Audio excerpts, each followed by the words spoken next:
Surprise! Don't worry, the Nutcracker's coming. But there's this really great app I want to talk about real quick, Z-League. It's such a perfect app for gamers like us to have a place with strictly gaming related content. You don't got to worry about any fluff or getting served up something unrelated by an algorithm. Here, it's all gaming all the time. My favorite thing about it is the looking for group feature. You get a whole bunch of options to filter it as well by skill, region, or even if you have a mic or not. Perfect for finding somebody to PvP with in Dark Souls. Once you link your accounts with Z-League, you can earn coins just by playing one of the up to 20,000 games that they support. You can use these coins to get things like a scuff controller or a new mechanical keyboard for free. And while you look for a group and getting free things, Z-League has got a feed of great content, clips, memes, even gaming news, literally everything you would need as a gamer for a social media app. You can even find me on Z-League. So use my link in the description or pinned comment to download Z-League today, and you'll get 500 coins towards your next controller. Thank you so much for Z-League for sponsoring this video, so now I can afford therapy, because I'm going to need that after I die 1,000 times in this video.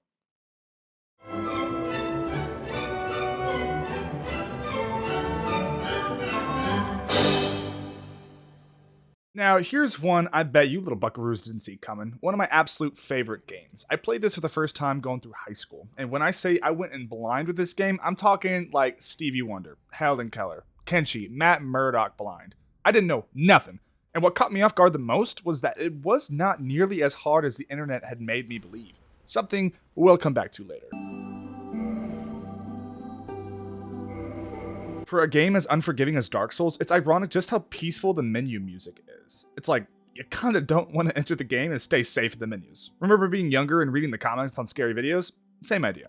Our character creator isn't too extensive, but we've got enough tools to really make a character feel like our own. And FromSoft gives us the strongest item in the pendant and the absolute most worthless item in the master key right off the bat, and none of us even realized it. I even forgot about it on this playthrough. Oh wait, I think I got that backwards. Seriously though, Miyazaki placed the pendant in there as a prank. It does nothing. Get out of the comments right now. I know you could trade it for 1,000 souls, but I'd rather fight Bed of Chaos than do that. All these preset faces are goofy as all hell, but I don't think I'm out of line saying Jubilant Katarina is top tier goofy. That's where the trouble began.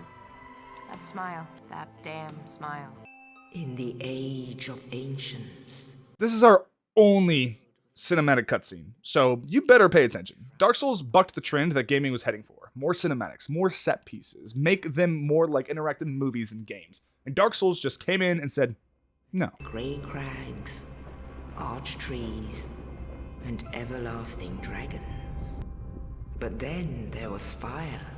Notice as she brings up fire, the single tool of creation in this world, we enter what looks like a place where creation happens, you know what I'm saying? Oh, and fire made man what it is today, or something like that. I don't know. I dropped out of college to make YouTube videos. You may notice in Dark Souls and all of Miyazaki's future games that he's got quite the hard-on for hard dragons. Stone, rather. And this is probably because of how much he loves Berserk. And if it's not, you can see its influence all over anyway. Just take one look at Artorias. And with fire came disparity. One line is used to summarize the gigantic amount of history Gwyn has with punishing other humans. Like, it's kind of a big deal, like many other things are in the story, and it's just glossed over. And speaking of glossing over, I'm not going to get into the story too much throughout this video. What made this game great to me was obviously the gameplay. I didn't know what the hell I was doing or why, but I damn sure knew I had to ring some bells. I'll leave it to the professionals to talk about that. Check out Vati Vidya, The Ashen Hollow, or Smotown. And of course, light and dark. Souls. Nito, the first of the day. The first soul we see claimed is Nito. Along with the creation of life, it needs its balancing point with the creation of death. And the furtive pygmy, so easily forgotten. The furtive pygmy takes the dark soul and fractures it to create humanity, where the other lords use their soul to give themselves power and status. It was the pygmy that created humanity. It's why she mentioned him being forgotten. After humanity was used to take down the dragons, they were all banished to the edge of the world to be forgotten. Gwyn is just Zeus, let's get real. Imagine a more action-y type Souls game set in the time of the ancients, fighting alongside Gwyn and the others against the dragons in some kind of World War III type scenario. Watching Gwyn's bolts shatter on the skin is so hype, and we all know how much Miyazaki loves an apocalypse. That is quite disgusting looking, but seeing Seath grasp this and scream, and later seeing the Duke's archives makes me love how sentient and smart these dragons are. Those are always my favorite kinds. Me stuck on the Capra Demon, or better put, his dogs for 2 hours. I never stopped to just take in this huge vista. seeing the white birds flying, imagining a time in this world where people were actually people. It's super depressing thinking about what this world was. And amongst the living are seen carriers of the accursed dark sign. Gwyn feared the dark soul and marked all of humanity with the dark sign, banning them from death and slowly driving the creatures who die insane, hollow. But in this world, there are more ways than dying to go hollow. More on this later. Yo, what the f***? That is not what I looked like in the character creator. Oscar's a real one. I hope nothing bad happens to him. The soapstones are easily one of the best things that Dark Souls introduced, a great diegetic way to offer up our tutorial prompts. And all these ones in the Asylum are only helpful. It makes us trust these signs and feel safe.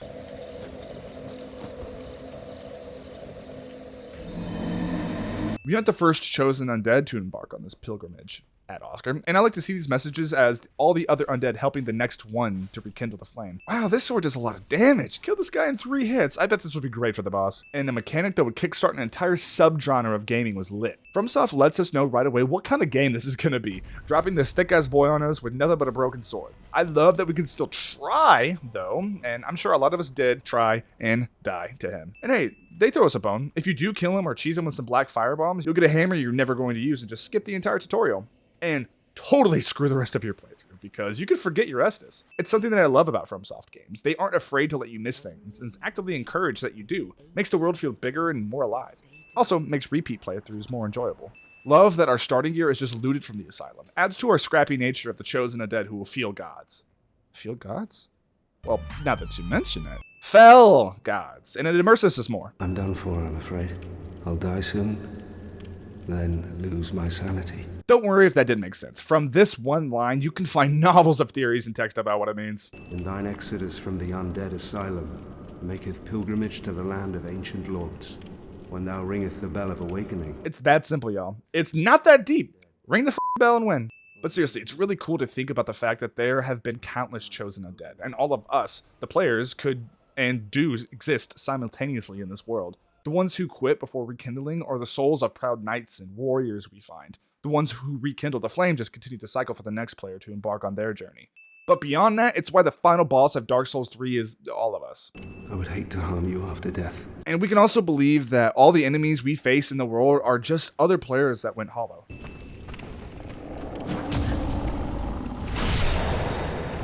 Hitting a parry in Souls games is just straight sex, and you know I'm right. I was never very good at it when I first played, and I made it a point this time to prove to you all that I am good at video games. The feeling of getting geared up and having the rematch is something that everyone remembers about their first time. Plus, with just dropping and stabbing him in the face, taking half his health, gives us all the confidence that maybe we can do this. He's just standing there, menacingly! And then you get smacked because you remember this is Dark Souls, the game that will humble even the most seasoned players. Dark Souls has one of the most iconic tutorials in gaming. Just dropped into a world knowing nothing, having nothing. You are slowly given all the tools you need and enough time to practice them. You have to explore your surroundings. Just moving forward isn't always an option, and that there are other ways through, like killing a silent demon and skipping everything. Also, if you get your cheeks clapped, you figure out how the bonfires and Estus work. But one day an undead shall be chosen. I don't think I want to be a chosen undead anymore. To the land of the ancient lords. Lordran. No the Edge of Fire died. They're god lords, and the best thing they could come up with for their kingdom is Lord Ran. And after the tutorial, we just dropped off in one of the best hubs and souls. The calming music, the safe presence, the creepy guy in the corner. You know, everything you need to feel right at home. We're just left here like a father leaving to go get milk. We've got no guidance, no supervision, no direction on where to go and what to do. You could talk to Jeffrey Dahmer over here and get some insight, but not everyone wants to talk to that guy. And we're given the freedom to just fuck around and find out. To this accursed land of the undead. Dark Souls Classic is born. Dark Souls is the king of this is bullshit. Not because it's hard or nothing. No, hiding motherfuckers around blind corners, poison swamps, dogs. Welcome back to the Dags. Straight up, y'all. Though this is the remaster, which we know didn't do shit for the visuals, Dark Souls holds up impressively well. I remember, especially for the time, it looked gorgeous. Though this world is decaying in a husk of its former self, it has this aura of beauty around it, especially when we get to Anor Londo. Don't make it weird. Gotta win the dragon. Actually, it's a wyvern. I hear your judgment in the comments. I hear it. I reject it. I reject your judgment. Dark Souls is relentless on throwing overwhelming odds in your face. That's the win. Haha. And the tutorial didn't just stop at the asylum. This is what makes the level design of Dark Souls so brilliant. It's a slow burn on introducing different scenarios we'll be facing all game and giving us time to learn them. Here at the Undead Burg, we're given a lesson in ganking. And it's also a lesson to kill the archer first. Well now, you seem to have your wits about you, hmm? This dude is creepy as hell, but I kind of love him. There's something about that voice that makes me want to share a Siegbrow with him. First death of the playthrough. Thought y'all should know. And walls. Realism, I guess? I might hate it, but it adds another layer of complexity to worry about when fighting in narrow corridors. I think the Undead Burg makes it a point to teach us. Ooh, did you see that? I told you I wasn't bad at games. Also, just highlights how beautiful the animations are. This game came out the same year as Skyrim, so yeah. And for a game so dependent on frame-perfect combat, having solid animations was step one. On the topic of frames, let's talk about Blight. Actually, we'll save that one. Animations are so solid that they're still being used in Elden Ring. Okay, not exactly. They've been cleaned up a bit, but you get my point. Kinda dig that in the loading screens we're shown cool new future items we can get. Gives us motivation to explore more and find that cool armor of thorns we saw 5 hours ago in a loading screen. Or just Google, where the fuck is this? Two types of players. I'm player B.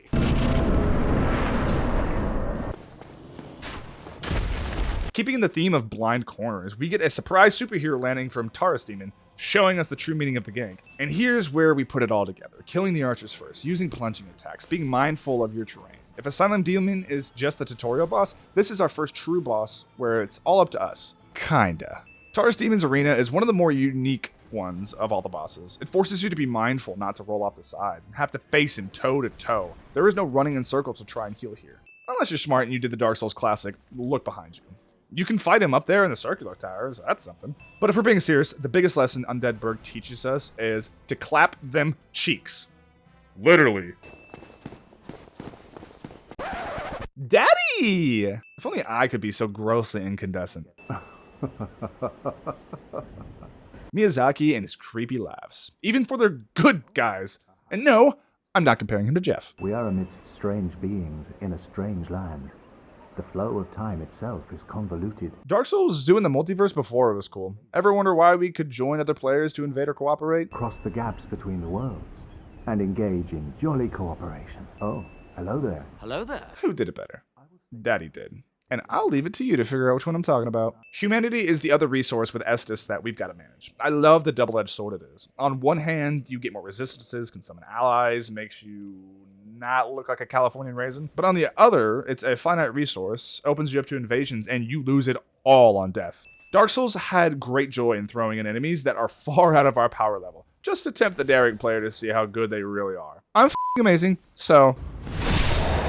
It also provides a great sense of progression when you either come back later to take him down or get to Anolondo and start fighting these Silver Knights as trash mobs. Fuck rats, and fuck these ones in particular. Keeping in line with Dark Souls' approach of go figure it out, stupid. They give us all the tools we need to succeed, such as these skulls, but never know how to put them together. Unless you read the added descriptions, you'd never know these skulls attract the boar and that the fire would harm him. On that note, item descriptions. Who in the right mind says, I'm gonna make the coolest lore ever and bury it behind 100 items? Most of us don't read that shit. We've been trained by so many useless ones over the years, it almost feels like Miyazaki took it personally and made Dark Souls. FromSoft has this weird hard-on for parkour challenges in their games, and I don't understand it. I'd rather not walk on a tightrope as an armored tank, but I respect it. And hey, sometimes the soapstones are helpful, and in a world as punishing as this one, it's reassuring to have a helping hand and know we aren't alone going through this. It's a huge reason why you've heard stories of Dark Souls ripping people from their depressions, which sounds quite ironic given the tone and circumstances of this world. More on that at the end and the conclusion. If you weren't sure you were going the right way, the bells are constantly ringing. This is also a nod to the multiple worlds. Every time the bell rings, it's someone else ringing them.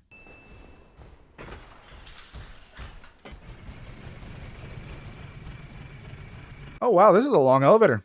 I wonder what cool new place I'm gonna end up.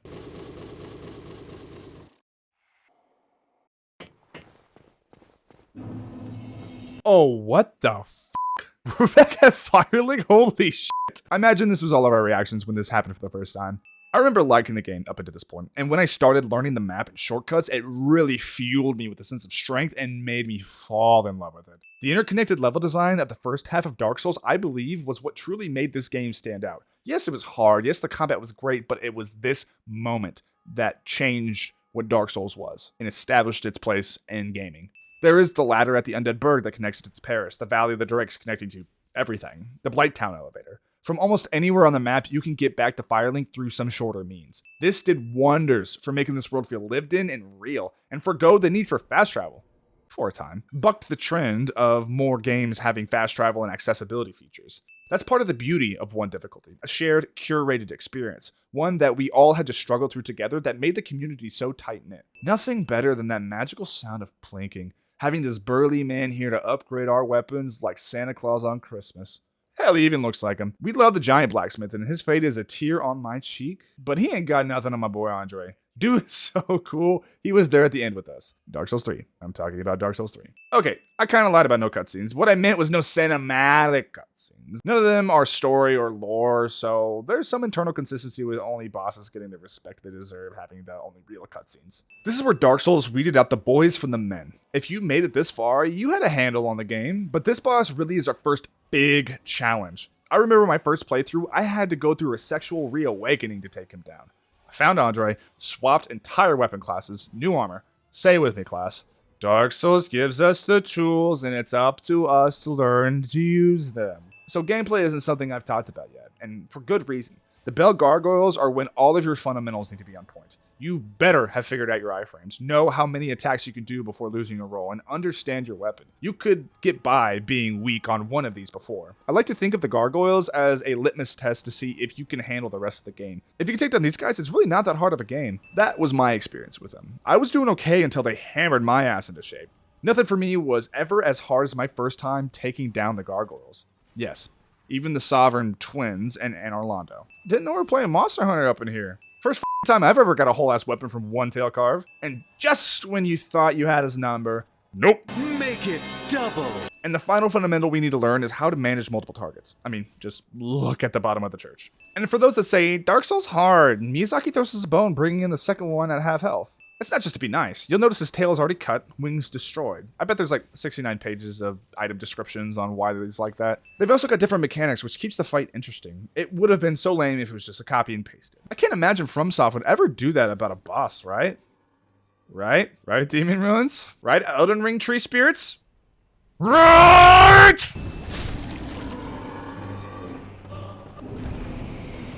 There is no better feeling than struggling with a boss and then seeing that victory achieved title. It's what makes a world that feels so hopeless feel slightly manageable. That through our struggle, we can change it. But even beyond that hokey angle, not a lot of games being released around the time forced people to rise to the challenge. And Dark Souls did. And that's where that sense of satisfaction comes from. Knowing that you did that. You killed those gargoyles. Not Andre, not your dad. He left to go get milk a while ago. And definitely not Jeff. And for the first time, we get to make the bell ring out and give hope to other players going through the same struggle. Moving into Darkroot Garden is a wonderful change of scenery after seeing nothing but decaying castles. It's a reminder that not all things in this world are dead, but everything in the world wants you dead. Like these tree men. Illusory walls. A feeling of accomplishment, stupidity, or oops, what? Just depends if you listen to the soapstones or not. Totally haven't mentioned it yet because you know it, I know it. It's a great gameplay mechanic of risk reward. The farther from a bonfire you get and the more souls you have, you gotta weigh your options. Do I press on and hope for a bonfire or return and respawn all the enemies?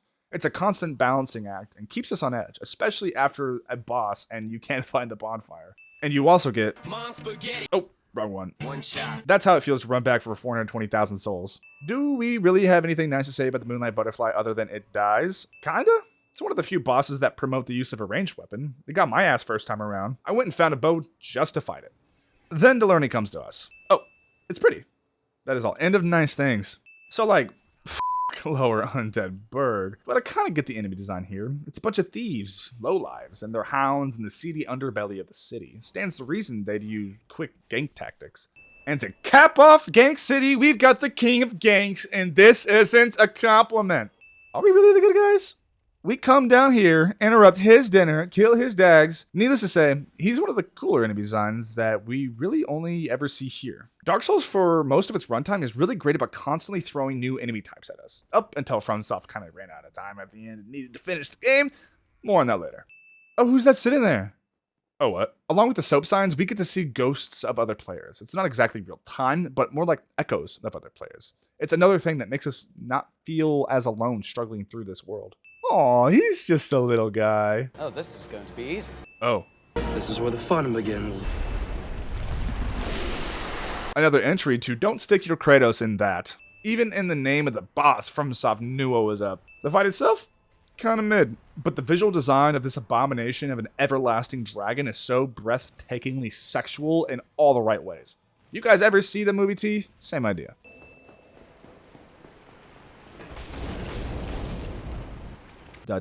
PvP wasn't something I don't think any of us expected out of a game like this, let alone for it to be good and garner such a large community around the scene, hosting player-selected arenas, times to meet up. And these fights aren't like anything we tackle in the actual base game. It's really interesting fighting someone with the same abilities as us. Chief among them being able to iframe our attacks. It doesn't feel so good to be on the receiving end of it, and kind of makes me feel bad for what I've done to these bosses. The most important part of any invasion is the victory dance, made better in Elden Ring with a crouch button. With the frame rate we're about to get soon, I'm gonna need it. Oh, Blighttown, a place that's completely different from the rest of the levels. Even the frame rate. Don't let my footage fool you. Blighttown was rough back on the PS3. But I think that added to its charm. Blighttown is such a disease, even our systems caught it. And I think that is a masterful stroke of genius, Miyazaki. Bravo, Vince. It is a different level of difficulty for its own special reasons, namely the verticality it presents. Just navigating your way down to the bottom is a boss fight in and of itself. And just like its location, all the enemies you find down here match this disgusting, rotten aesthetic. Miyazaki's famed poison swamps. At this point, I almost get excited about it. Like, where's it gonna put it? Is it gonna make me want to jump in front of the archers in Anor Londo? If it didn't, then I'd say he failed. Sometimes something is so bad it's good. Pain is pleasure. My mind's Easily the weirdest, hottest, sexiest, I lost my train of thought, boss design of the entire game. I want another guy that was like, let's stick a sexy lady on the most revolting spider. Then make the spider the most heartbreaking backstory as to how her and her sister ended up like this. A lot of the characters we meet and fight aren't actually bad or evil. Sometimes they're just victim of circumstance. Quelaag here is only defending her sister after running from the chaos the Witch of Izalith wrought. Quelaag's design is inspired by Yorogumo, a yokai, a creature from Japanese folklore. The creature is a woman spider just as her. In certain depictions, Yorogumo can manipulate fire-breathing spiders. Once again, the designs are amazing, especially the arena. The walk up to the fight is really cool too, seeing the web slowly increase as you inch closer and closer, feeling a sense of dread for you arachnophobes. And though this is just a wide open arena, Quelaag keeps the environment interesting by sectioning off part of it with her lava breath. Yes, I summoned. Because I got shit to do, okay? It's things like that that make Souls games so hard. Having parts of the community shame you for using all the mechanics offered to you, and feeling like you're less than if you do. And check it, no one ever said the summons were smart, okay, but an extra body goes a long way in these fights. And I know how much we felt pushed into clapping those cheeks on Quelaag with her front being so punishing. I appreciate that she's got to move to counter that tried and true strat. This visual just immediately invites questions about the world. Is this her twin? Was that even a real being we just killed? Did she get transported here after her death and that's why she's pale? Just like with the gameplay, figuring out and understanding this story is just as satisfying as felling a boss. Talk about scale. To have a giant castle above ground is one thing, but underneath? A whole other. This game constantly impresses and one-ups itself with every new location. With how good a track record the locations have had, it always keeps us excited to see what's coming around the corner. An enemy. It'll be an enemy you didn't see coming. Yes, his name is Ceaseless Discharge. No, we don't have to talk about it any further. Points for him being the only boss with a gimmick to win, and normally gimmicks suck. But I think it's good here. He's the first demon to ever exist, and I think it's funny that a little poke brings him down. Oh, Sin's Fortress. A gauntlet that made us want to pull our teeth out. We've got swinging axes, snake people, giant balls, and giants. What's not to love? It's a really neat location, and there is nothing really like it in any of the other Souls games. And honestly, it kind of stands alone just by how unique it is in the entire gaming landscape. There's not many games that have an honest-to-goodness death gauntlet. Skyrim's little baby axes don't count. The main quest takes us up in Sin's Fortress, but there is an entire section down below if you're brave enough to face it. You can find gear, but more importantly, shortcuts for progressing the fortress in bite-sized chunks. But you gotta earn it. That's the Dark Souls motto. And I can't get over how cool this place is. It's just a straight-up trap castle, like something straight out of a Scooby-Doo movie. And I've never played anything like it since. If you know of any games with cool trap castles, let me know right below the like button. And holy shit, if you didn't find this bonfire, I am so sorry. I bet at least one of you just found out about this game right now, and if you did, you better hit that subscribe button because I got more for you later in this video. These hidden bonfires, or off the beaten path ones, are such graces, like the one behind the wall at Darkroot or the sewer one at Blighttown. The Iron Golem is one tanky boy, and it's almost like you're encouraged to cheese him and knock him off. I mean, why did FromSoft put a falling animation in place and allow it if it wasn't intended? Oversight isn't something FromSoft displays often. Beware, gorgeous view ahead. Anor Londo is a spectacle to behold, especially back in 2011. This was breathtaking. It's refreshing to see such beautiful color and light. It's in stark contrast to everything we've seen so far, and even if you don't know anything about this story, you can just feel the regal home of the gods. Anor Londo also just feels like a respite for the entire journey we've been through thus far, a reward and visual show of progress we've made. We went from the tallest tower to the deepest depths, through the death trap that is the only entrance to the home of the Lord of Cinder. Seriously, I can't get over this gorgeous lighting. It also looks like the sun is setting to represent how the fire is fading in this world, and Anor Londo is the one place still holding on to that world. The best feeling. Having these gargoyles that gave us hell way back earlier are now just generic mini-bosses. There's no better way to show our increase in power and ability than this little trick. Also gives us another opportunity to get the axe. Dark Souls continues to shove convention. This was the last route I expected to progress through. Ah, the infamous Anor Londo archers. I don't know if I'm just a god at games or what, but I never struggled with these guys, nor did I with Ornstein and Smo. You can take that to the bank. But I gotta give them their just credit with how much the community rallied behind their hatred of these fools. Hey, it's Solaire again, the saddest quest for sure, because he was our buddy. Which brings me to the quests and how FromSoft handles them. It's the most naturalistic way I've ever experienced in gaming. So much so that I never really understood how to do them because I'm so spoiled by map markers and waypoints. It's like real life. You talk to someone and you gotta remember what they said and figure out what's next. I know people that kept journals next to them and wrote out their own quest log, and I think that's freaking awesome. Something I hope to have time and patience to do with the game someday. Just as with the Gargoyle, the Silver Knights become our new regular enemies. With the pacing of the game and how both their introductions are structured and the grandeur of Anor Londo, you'd be forgiven if you thought this was the final level of the game. Everyone loves a mimic, right? Nope. Aw, cutesy gentle giant who did not deserve his fate. Ornstein and Smo! Really dig the tease that this was just going to be a one-on-one fight. Possibly one of the hardest fights in the game that made itself infamous through vigorously clapping every single chosen undead in their path. Gang fights are never easy, and then you put the cherry on top of them both being tough as nails? Yeah. Don't feel bad if you need to bring your best bud in for some jolly cooperation. Hope you knew about the shortcut because you'll be needing it. This fight is relentless. I feel only possible because of the pillars that you could abuse to give yourself a moment to think. Of course there's a second phase. There's always a second phase. I'm telling you, I would have cleared this fight on the second try this playthrough if I wasn't stupid and applied lightning to my weapon. Gotta love the fog gates ruining your start. And that's another thing about this fight's design that makes it so hard. There really isn't any separating the two. They both have dash attacks to close in, and you've got to stay on your toes and just learn how to take them both on at once.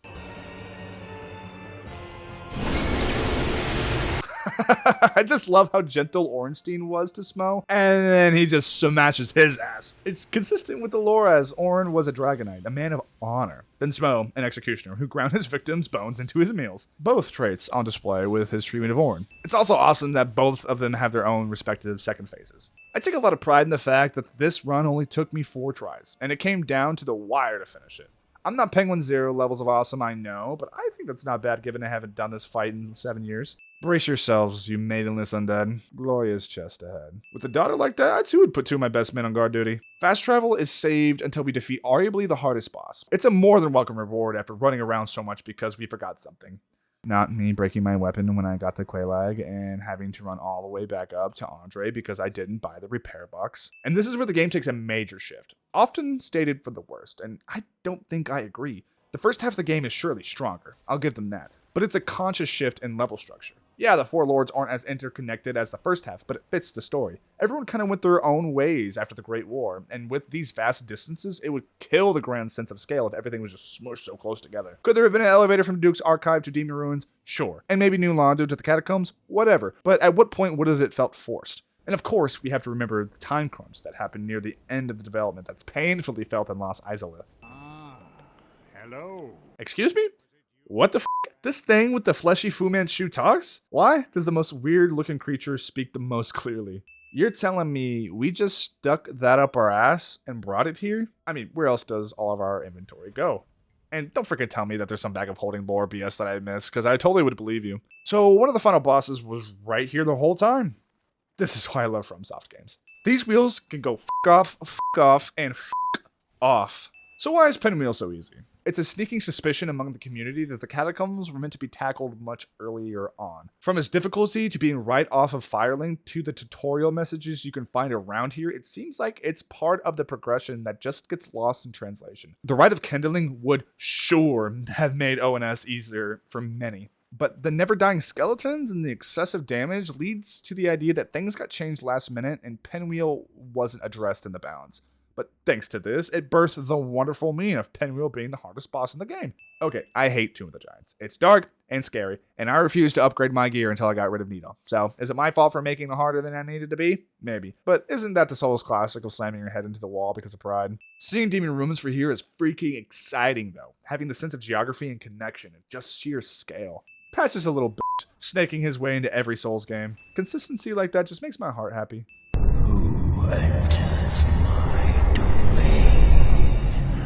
Now this is badass, finally facing down the first Lord we saw in the opening cutscene.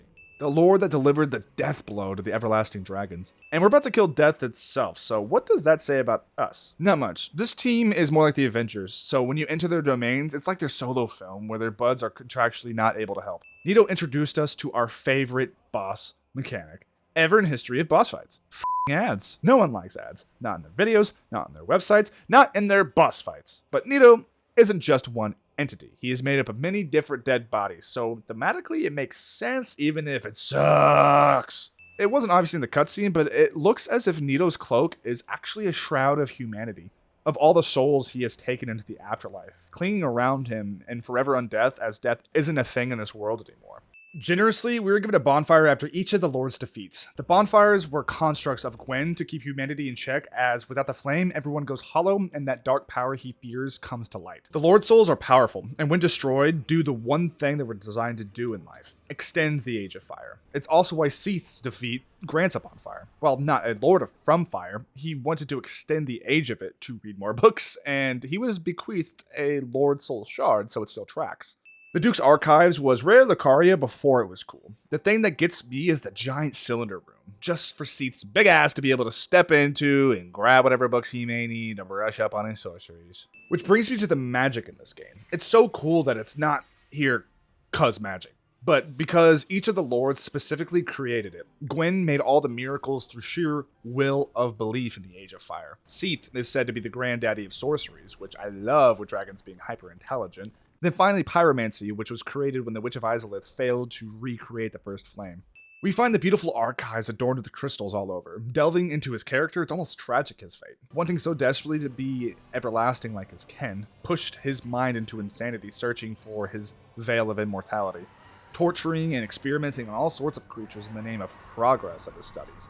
Kinda reminds me of the Angel of Death, Joseph Mengele. When we die to Seath, we are placed into jail and given a bonfire to kindle our soul as to keep us ripe for experiments. Cheery, right? You'll notice these two Picasso don't attack, even when provoked. They just sit there crying. It's the miracles they drop that provide us knowledge that they were once human.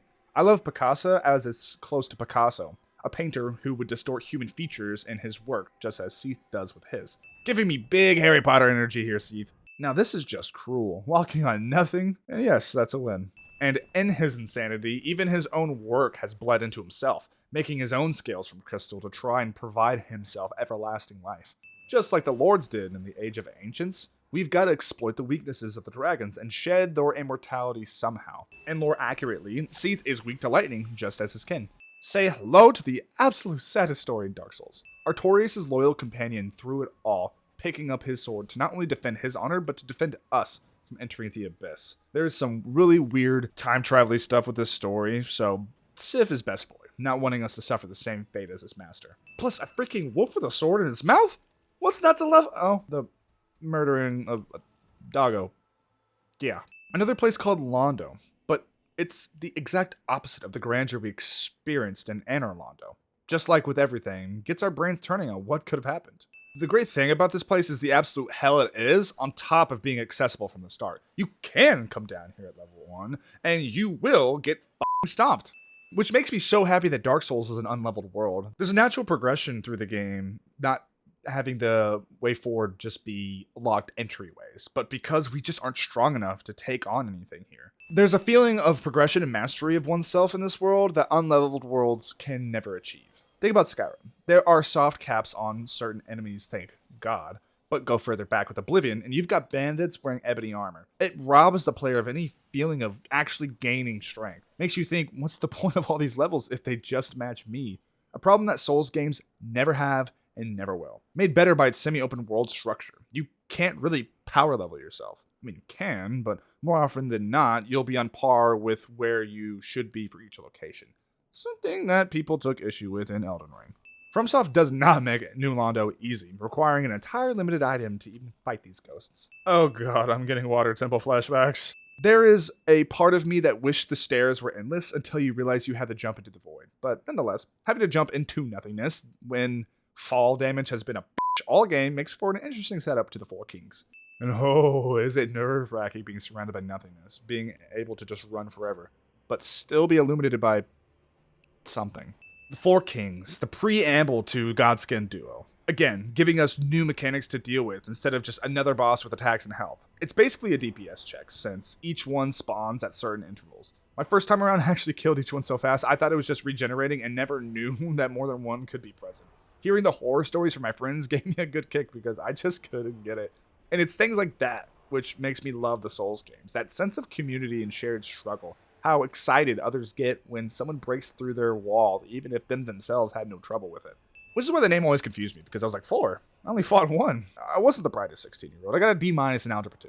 Nothing like defeating a boss and getting the bounty of souls and leveling up like 5 times. Adding on to that sense of progression, it's now complete bosses that have become our generic enemies. I've heard criticism about just copy-pasting these guys, but come on. It's called Demon Ruins. There's gonna be demons. Lost Izalith and Demon Ruins is where we really feel the clock running out for From Software. From every facet, the level design, the enemy types, boss encounters. It's a sad level when you say the best boss in it is the Centipede Demon, but not to be all doom and gloom. Lost Izalith prevails on having such a strong sense of place, just with every location. It may not have a masterfully designed layout like the Burg, but we do get the spectacle of just giant demons all over the place in this fiery chasm. And the Fire Sage himself is cool, cooler than the Asylum Demon. Yes, we would have loved a new model with unique attacks, but we got a few that keeps us on our toes, and his additional fire bits keeps it somewhat interesting. If the sentiment of the second half of the game being a boss rush wasn't clear to you already, then how about back-to-back ones with nothing but a hop, skip, and a bonfire between them? There was no way I wasn't going to go all game and not at least get one fight with a girlfriend Solaire, right? This is what I meant about spectacle. Just a million T-Rex looking things. But it also does highlight that they were just copy-pasted around to not have a giant empty room. Just like with the Taurus demons and Capra demons. But at this point, this game is great because of the sum of its parts. And 1 or 2 bad things shouldn't demonize a game or developer. I mean, who am I even preaching to? We all still love this game, even when we recognize that Lost Izalith kind of lost itself. Bet this is the first time someone's finding out about this bonfire too. Haha! To Lost Izalith's credit, it's a super short level and has whatever the this thing is.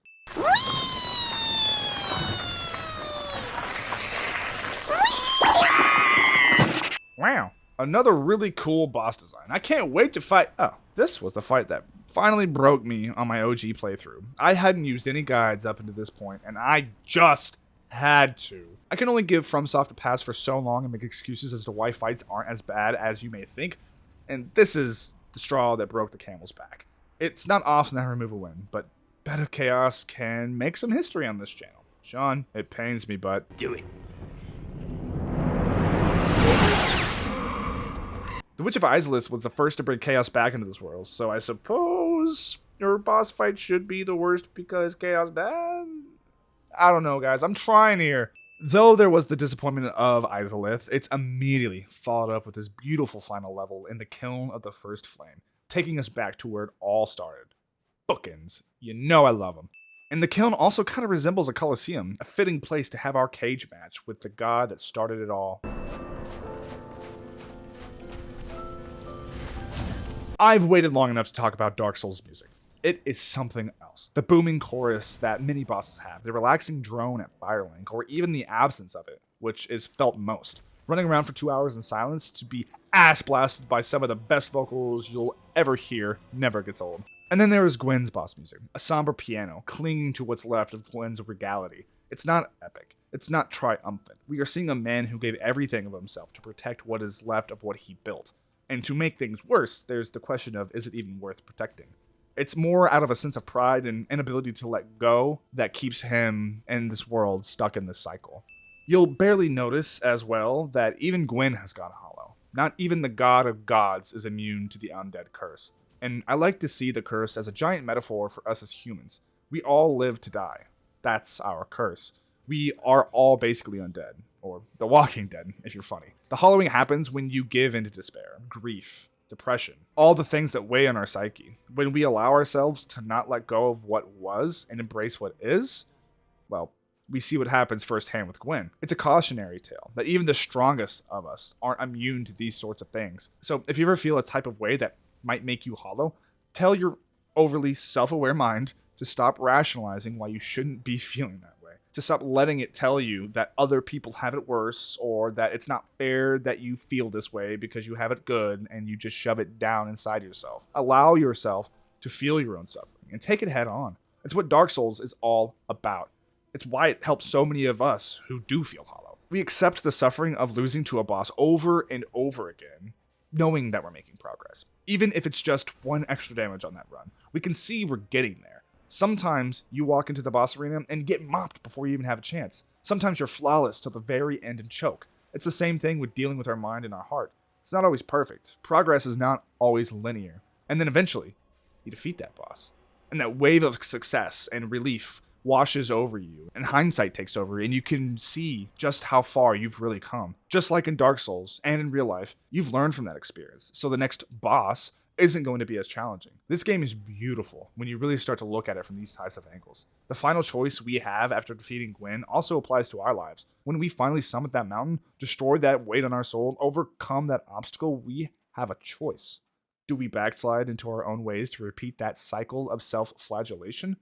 Washing away much of that progress we made because it's easier, because it's the obvious decision, because we've been taught our entire lives that the situation we were in was the only light in our world? Or do we take the scary option? Do we take the risk and venture into the unknown new dark territory to leave what was behind and forge a new future for ourselves and possibly find our own light? The first flame arose from nothing, from that darkness that is feared so much in this world. Who's to say that it couldn't happen again for someone who needs it most? Take the risk, because it's always better to live a life of consequence than to not have lived at all.